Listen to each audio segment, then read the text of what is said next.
Okay, now we've got 4 symbols. We have 4 symbols.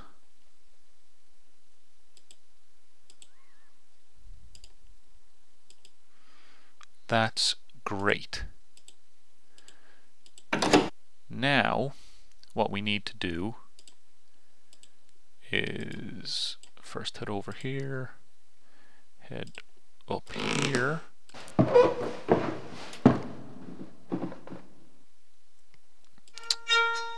because there was a door, I believe it's up here. Nope, not this one.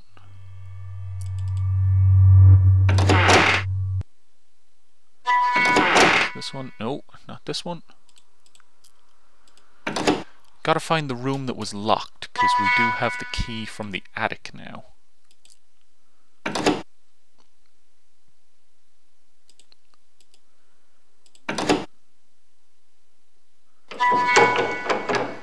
Yes, here we go.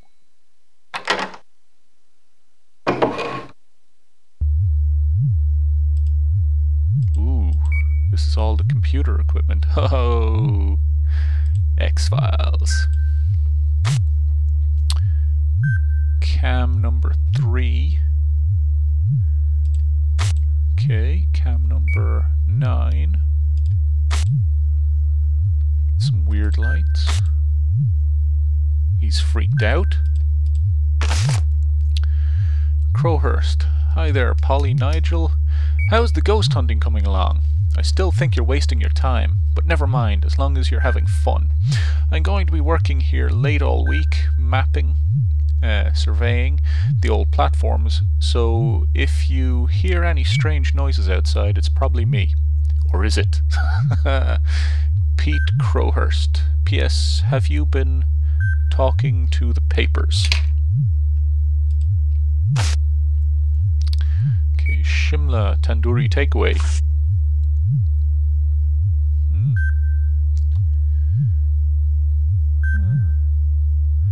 It's pretty damn cheap.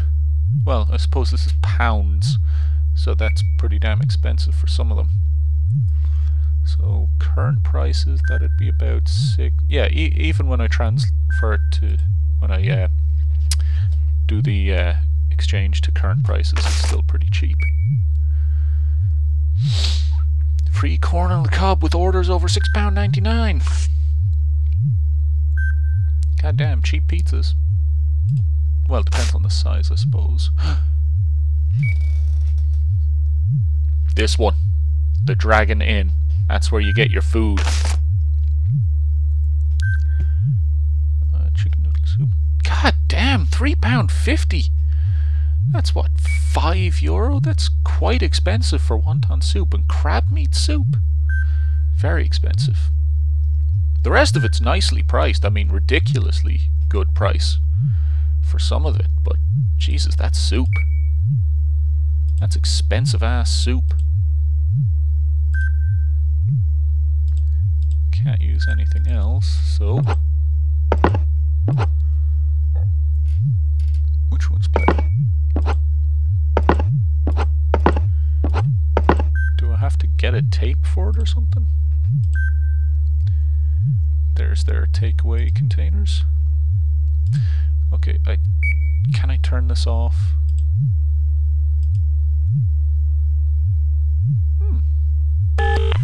Please replace the handset and try again. Okay.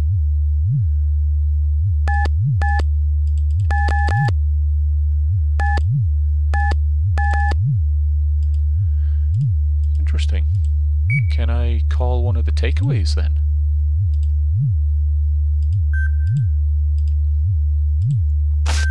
Let's try calling the Dragon Inn. I'm terrible with remembering numbers, so I'm just going to write it down. 01622 643 853.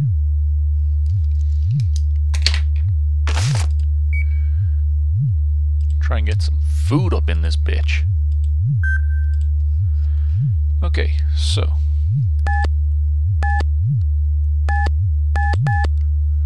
01622 643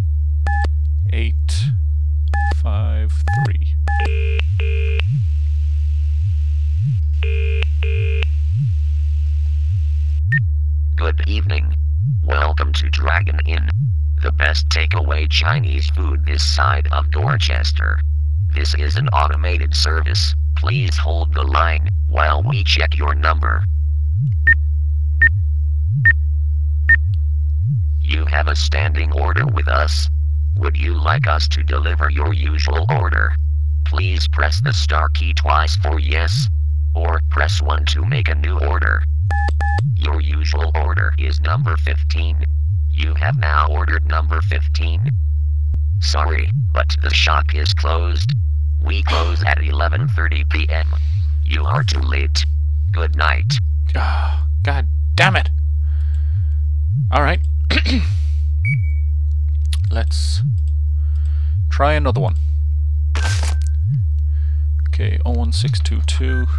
So they all have the same area code. That's nice. So it's 048152. And this place is 74352.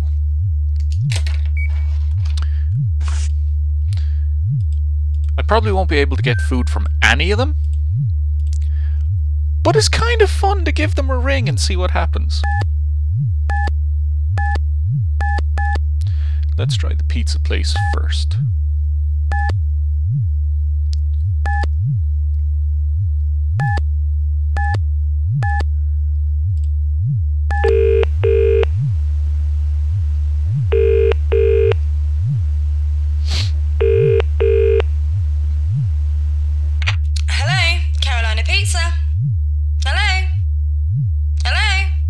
Hello? If you don't speak, I can't take your order.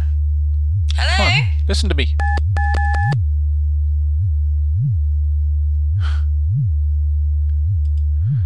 Well, that's kind of shit. They couldn't take my damn order. At least I could use the automated one.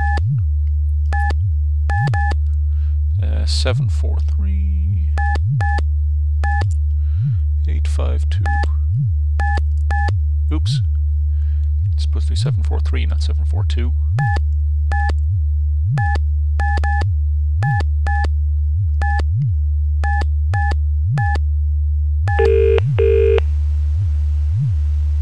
Hello there, Mr. Danvers. I'm glad you phoned. There was no one around to pay for that last order. We haven't got time to hang around old stations. We want our money, you know. Are you listening? You loser. Well, fuck you too! Cheeky bitch.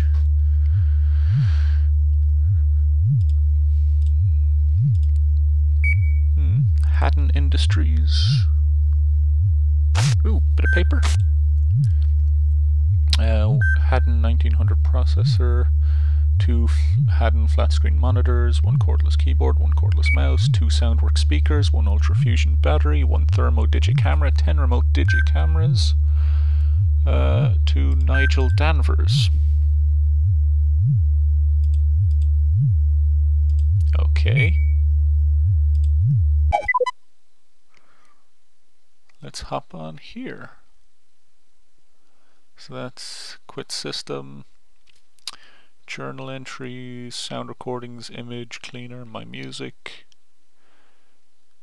case 14, weather, browse websites, and peripheral help. Let's see.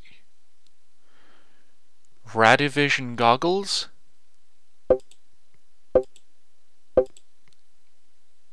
I can get night vision goggles or radiation wave goggles, able to detect people's movements after they have left the scene, view beyond the apparent, detecting evidence beneath surface appearance. Damn, that sounds cool. And electromagnetic tracker, Possible usage, corporate use to detect potentially harmful radiation that can damage advanced computer system and peripherals. I wonder if they have any of those that I can use. Anyway, let's start off with journal entries. Ooh. Hold on. This computer program is protected by copyright. Oh, cool. So it just took a second to load up. Can't just scroll down though. That's the annoying thing. You have to pull this. Anyway. Settle in. This is what I hope will be a faithful and accurate record of the experiments and observations made by myself, Polly White, and my partner Nigel Danvers. As the final project of our degree in alternative sciences, we have decided to carry out a professional psychic investigation. We have chosen the Station Hotel and Dowerton train station for our mission. Both are abandoned and have a history of supernatural occurrences, folk tales, and more recently, disappearances. As many as 12 people are believed to have disappeared from the location on the night/early morning of the 29th, 30th April 1947, including the landlady, Edith Penfold, her daughter, and the owner of the hotel, George Crabtree. A massive police search and investigation followed, but no clues or leads were discovered. It has remained a mystery. In 1980, a local Dowerton man named Edward Tully carried out an amateur but well-documented investigation in this very location. His diary, in our possession, has entries which talk of ghosts and strange appearances within the train station. Sadly, and also mysteriously, Edward Tully did not return from the station one night. His neighbour alerted local police after he failed to return home to feed his cat. Police found some of Mr. Tully's belongings, but no sign of the man himself. A mystery to this day. Photographs taken by myself, and Nigel will illustrate the journal entries. So there's the hotel exterior, platform 2. Our setup is so cool.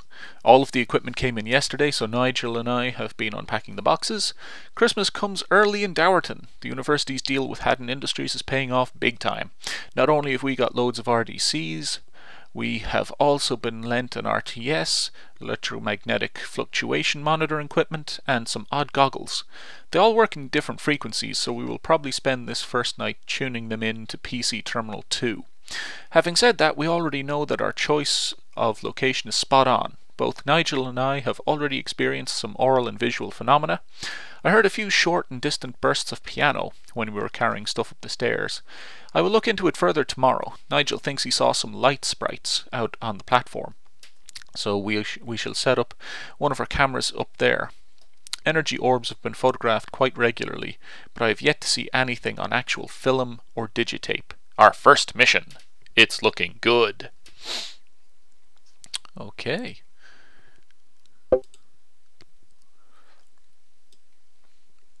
Goddamn. So many texts. Mr. Crowhurst came up for a nose around earlier. He seemed very impressed, but doesn't believe a word of what we are saying. He is pleasant enough, though, for an architect. He reckons that the building work on this place will start in a couple of months. I would have liked longer for the survey, but that's life. Both he and the Crabtree family have been quite generous already, so I don't want to push our luck. Anyway, enough of all that. I should talk about the work. The hotel is bizarre. Some of the rooms appear to have decayed very little. It's as if, well, as if someone is maintaining them. I've heard of this sort of phenomenon before. For example, there is the Rye Hospital in Sussex. Many parts of the building are virtually spotless, even though the place has been ruined for near on 10 years. This place is similar. Most of the rooms are well beyond the talents of the best interior designer. But others appear to be almost fresh, to the point where you can still imagine booking in for the night, which, in a way, we have. Room 2D seemed like as good a room as any. Activity has started already. I thought we were prepared for it, but no! I was exploring the ladies' toilet downstairs. At first I thought it was my reflection, but then realized the angle was all wrong. She just stared at me. Or at herself, I should say. A young woman, dark hair, round face, looked about 20 or so. Odd expression. Looked like excitement. She seemed to be putting something in the sink, or beneath it, couldn't tell. Sadly, I'd set the camera up in the men's toilet next door. Never mind. So there's something in the bathroom, in the ladies' bathroom, under the sink. Okay, I'll just make a note of that. Ladies' toilet under sink, just in case I forget. So many notes. This is great! We're collecting a very impressive collection of footage. Photos and sound recordings. We are going to be very busy. I saw a door open by itself. That is a first. I think it will concentrate on the upper floors. The staff bedrooms and living area are based on that floor. Nigel seems to have taken a fancy to the pub, reception, and even the cellar. He's down there now, in fact, setting up the thermocam.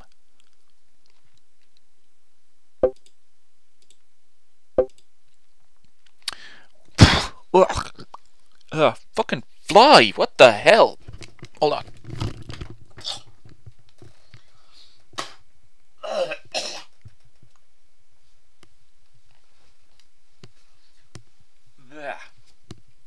Oh. God, one of those super tiny feckin' little flies just... they're all coming indoors now that it's getting into late autumn and winter's going to be starting. Oh.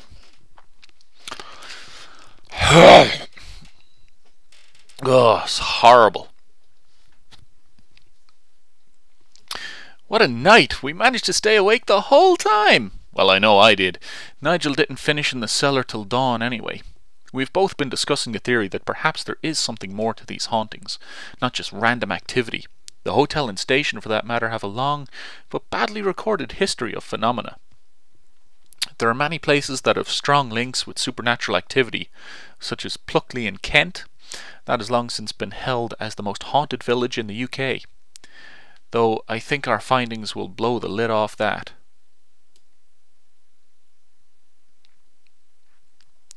Something new. Shadows. I know how odd that sounds, but that's all I can describe it as. Like a moving shadow. A piece of, well, darkness. Just a fragment of darkness. I saw one first on cam number 5, dining room. It seemed to shift across the wall, down onto the floor, and then up through the ceiling.